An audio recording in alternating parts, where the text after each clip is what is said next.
Les agents IA, ce qu'il faut comprendre. Un agent IA, en gros, c'est un peu comme un humain.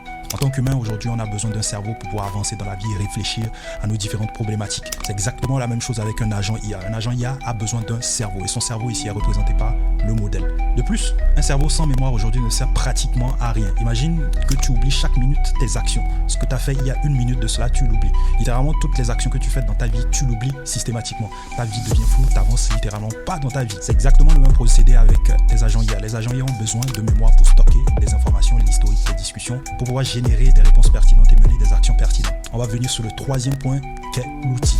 Aujourd'hui, en tant qu'humain, on a besoin d'outils pour effectuer des actions. En tant qu'humain, on veut réaliser des projets. Sans outils, aujourd'hui, on n'aurait pas réalisé des routes, des avions, des voitures, etc.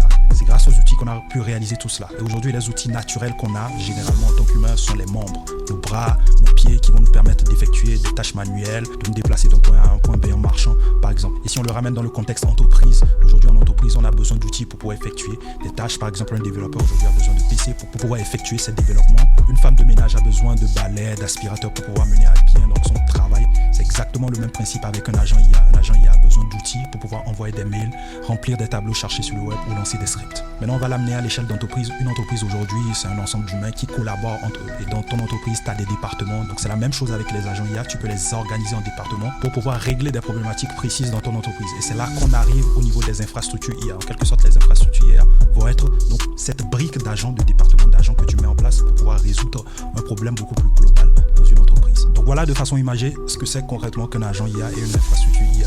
Dis-moi ce que tu en penses en commentaire. Peace.